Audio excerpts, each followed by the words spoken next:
In this episode, how to make money from your misery.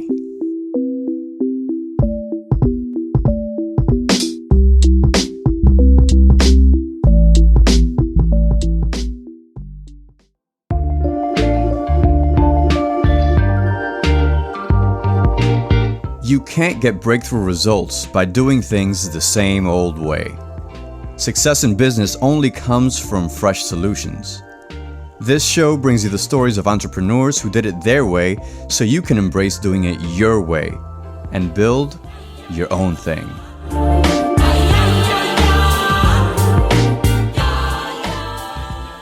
Comedians have a saying, "It's all material." This is their way of accepting the good things and bad things that life brings. To them, everything can be used as fuel for their career. Jerry Seinfeld is probably the highest earning comedian of all time, and he put it like this: all good comedy comes from a place of anger. Figure out what's making you angry and work on it from there. Of course, this sounds easy in theory, but it's not so easy to actually practice. I love the way David Mamet, the playwright and screenwriter, puts it. It's hard to remember that you set out to drain the swamp when you're up to your ass in alligators. When we're trying to drain the swamp in our lives, those alligators are mighty scary. And as we know, reality bites. But today I'm here to argue that if you take a couple simple steps, which I will lay out for you in the next couple minutes, then every single bite from reality can be turned into literal and figurative money in your pocket. What I suggest is that we wrestle away any power that bad times have over our lives, and then channel this power into fuel to get us where we need to go. If it sounds like a bad Kanye song, worry not. I have 4 tangible steps that will get you there. Let's dive in.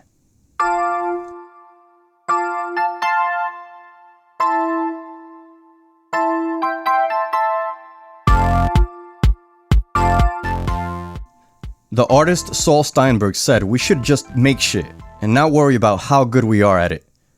The reason? He explained it to his pal Kurt Vonnegut, who visited him in his studio one day. During this visit, Vonnegut demanded that he explain why our talent doesn't really matter. And Steinberg told him, "We're not attracted to talent.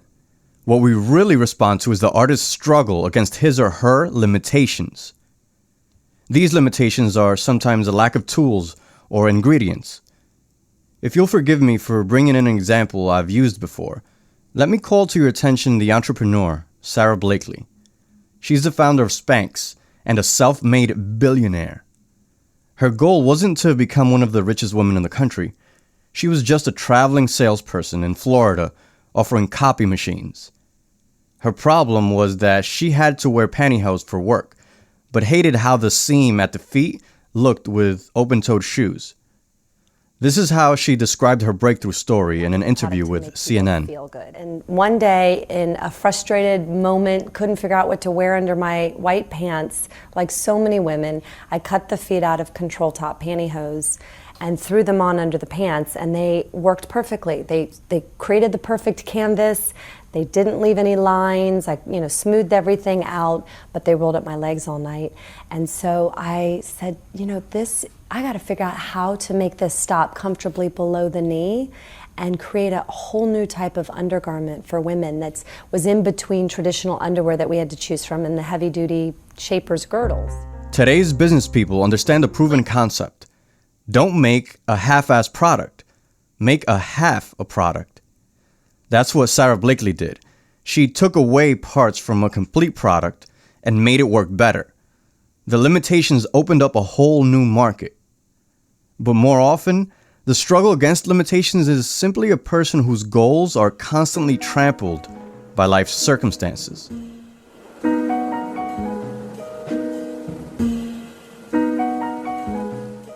For Adele, her limitation back in 2010 was simply paralyzing heartbreak. She had seen a little bit of success with her first album by writing about her small-town upbringing and about teenage love. But then she ran into adult love. This kind of love is more about compromise and choices than about 3-hour phone calls and matching sneakers. She even canceled a tour just to be with her boyfriend all the time. Then, he left her. And her record label was asking her for a new album, but she couldn't make herself write anything. All she could do was cry about losing her lover. She got writer's block. But eventually she realized she had to get moving. If all she could think about was her ex-lover, then she would write every song about him and the toxic relationship they had. I think we all know how this turned out. She wrote songs like Rolling in the Deep and Someone Like You, and the album 21 has sold over 20 million copies worldwide. That right there, my friends, is called profiting from your pain.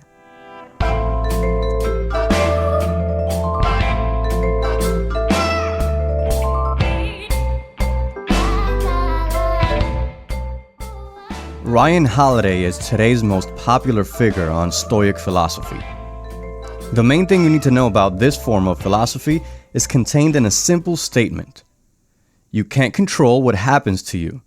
All you can control is how you react. That's it. Life is random. To think that there is a master plan against you is to fall into a victim mentality. The top Stoic strategy is summarized by the title of Ryan's book. It contains so much wisdom in just 5 little words. The book's name? The Obstacle is the Way. Here's the author with a quote from Nietzsche. My formula for greatness in a human being is amor fati, that one wants nothing to be different, not forward, not backward, not in all eternity, not merely bear what is necessary, still less conceal it, but love it. Nietzsche.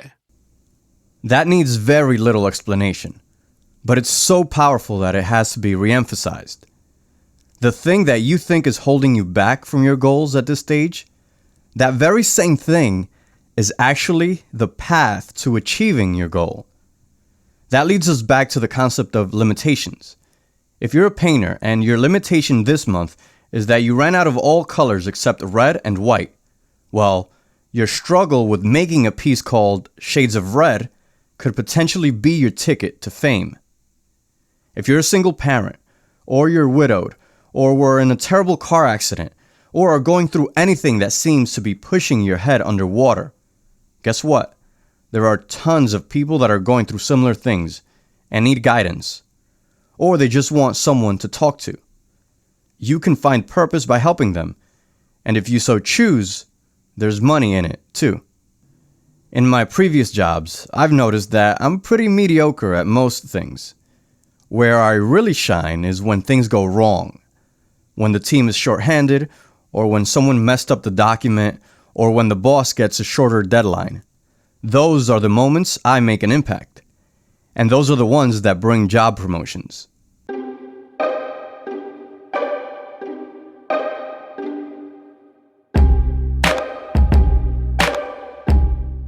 Which brings me to the main point I came here to make today. The way to profit from your misery is simply to share your story. Anything you can do, there's other people who can do the same thing, and will often do it cheaper. The only thing that someone can't take from you, that someone can't mimic, is your life story. Your unique perspective of a problem that millions of others are struggling with at this very moment. No one can tell that better than you can. And that's where your leverage is. That's where your opportunities are. That's where the money is. It has a built-in market if you learn how to tell your story properly. Apple's competitive advantage is not its patents. It's not the iPhone or the iPad, although it might seem like that's what it is. By many experts' account, the Galaxy is a better phone. But no, Apple's competitive advantage is the story of the brand. From the early 80s, they've been telling their story, granted at some point better than others, but the consistency of their story has brought them loyal customers. Here's Simon Sinek in his popular TEDx speech. Why is Apple so innovative? Year after year after year after year, they're more innovative than all their competition. And yet, they're just a computer company. They're just like everyone else. They have the same access to the same talent, the same agencies, the same consultants, the same media, then why is it that they seem to have something different? Here's how Apple actually communicates. Everything we do, we believe in challenging the status quo. We believe in thinking differently. The way we challenge the status quo is by making our products beautifully designed, simple to use, and user-friendly. We just happen to make great computers. Want to buy one? Totally different, right? You're ready to buy a computer from me. All I did was reverse the order of the information. What it proves to us is that people don't buy what you do, people buy why you do it. People don't buy what you do, they buy why you do it. This explains. So, let's say you're becoming convinced. You're saying to yourself now, this guy Alex, he might have a point this time around. If indeed you now believe me, that your story is the most valuable thing you own, then choosing not to tell your story of struggle and perseverance is a little bit like having $1 million and burying it in your backyard to not invest it or spend it ever. It doesn't make much sense, does it? So, now that you're convinced, there's a smart way to approach this mission. Let's get into the simple 4-step process to creating impact from your pain.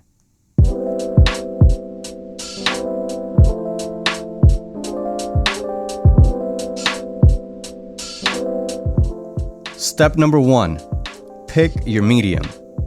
Everyone has different ways in which they like to communicate. Some are great at writing, some are great at giving presentations, others are great at putting their painful moments in a drawing. I'm most comfortable at speaking in front of a crowd, and I use podcasting as my own form of presenting to a group. This is how I'm choosing to tell my story nowadays. For you, maybe you're great at dramatic acting, or you're good at turning tough experiences into a funny stand-up act. They all work. Choose an avenue, or 2, or maybe even 3. The key thing is that you focus on what you know best. Trying to do everything is a recipe for failure. Also, this is not about getting famous. It's about talking to your tribe in a way that's most effective. You're not aiming to become Elizabeth Taylor. You want to be Elizabeth Gilbert. If big fame does come your way, then that's just an added bonus. To use myself as an example, I mentioned podcasting as the first avenue, but I'm also focusing on my weekly email newsletter, which you should subscribe to at my website. I'm putting all my eggs into those 2 baskets.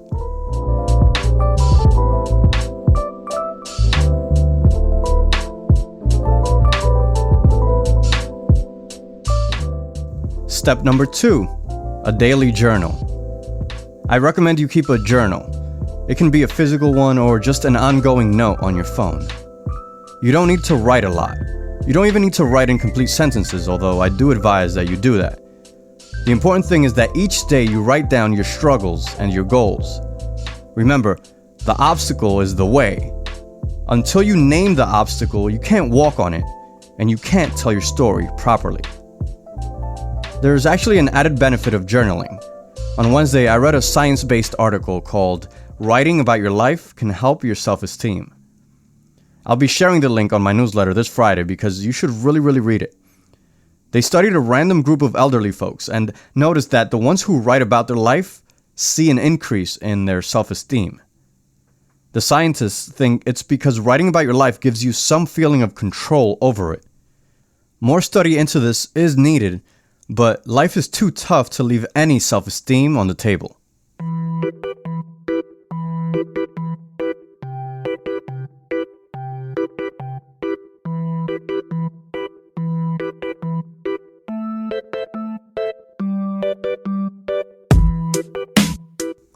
Step number 3, share your story. You've now given some thought to your favorite forms of communication, and you chose 2 or 3 to focus on. Then you started journaling. Now you're ready to tell your story. Start sharing your life, but have a strategy on what you'll be sharing. One slight rant before we move on to step number 4. I'm not one to hate on social media. I actually love social media and what it does for us. It's a solid avenue for inspiring others. But most people use it all wrong. They think that Instagram and Twitter are only for posting the sweet times, the glorious adventures and travel and food that we see when life is good. Or if not, they post about every single time their train to work is delayed. By all means, share the good times. Like I mentioned earlier, it's all material. And share how annoying public transit is. But to inspire others, you have to show them a glimpse of the misery too. Not as a complainer, but as, this is tough. I need your prayers, y'all. You'll be surprised at how much support will show up. You don't have to share every little thing, but show a good balance of the good, the bad, and the ugly. Before you share, go through this checklist. Ask yourself, is what I'm about to share going to give hope to someone else? Is this going to help someone else solve a problem they currently have?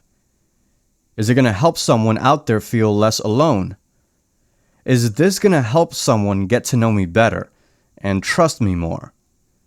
If you can answer yes to one of the above, post it.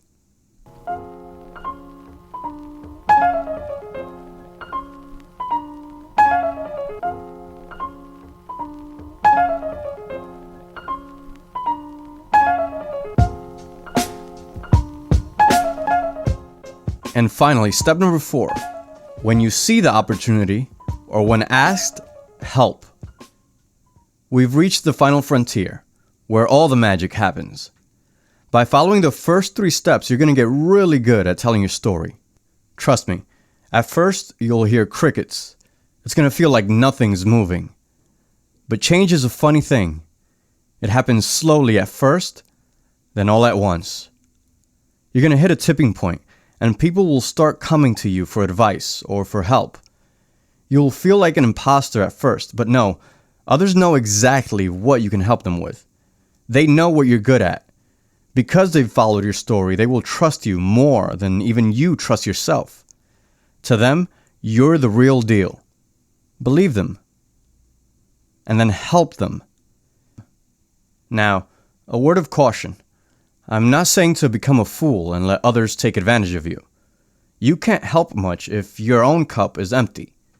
You're the designated manager of your resources and time, so be firm, but kind. I wish I had a formula to give you, but I haven't discovered one yet. This is where trial and error will be your best friend. But trust me, during this step you have to lead with generosity. It's scary, and time will be scarce. Then you'll notice problems that were tough for you before will start disappearing on their own, with the help of those same people who now trust you.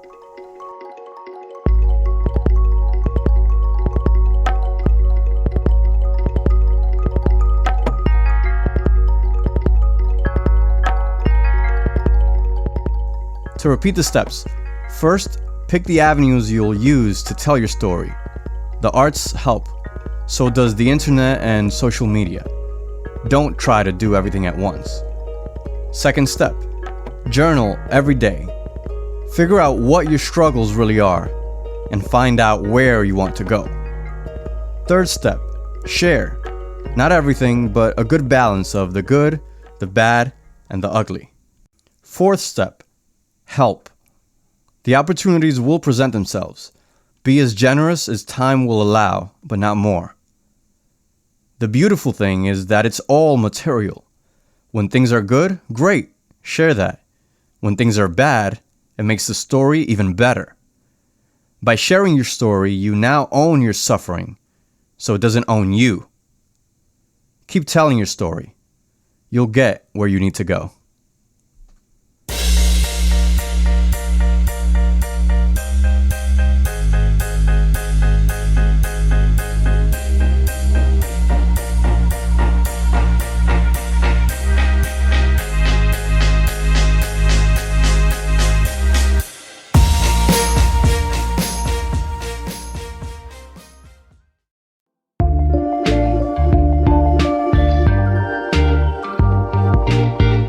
My friends, thanks again so much for listening. I'm glad you tuned in to this new episode of Or So I Thought. I had a lot of fun making it and writing it. Now I do have a couple announcements. First, I relaunched my email newsletter. It's going to be 8 links to the 8 favorite articles that I've read throughout the week. I think you're going to enjoy them. It's stuff that sparks ideas in me for the next episodes and might spark ideas in you. So subscribe on the website. You can go to orsopodcast.com and you'll see a little box that says weekly newsletter. Just enter your email there and then you'll get it every Friday. So subscribe to that. And then another announcement is I'll also be writing blog posts every couple days on the same website as well, orsopodcast.com.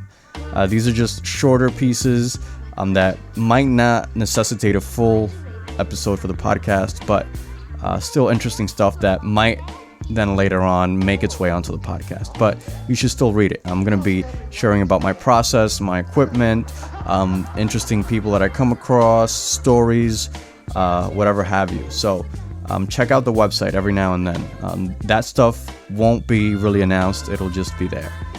So yeah, really exciting times. I hope you're as excited as I am. Let's go out there and keep creating, keep doing great things. I'll catch you on the next one. This was Or So I Thought. Catch you soon, my friends.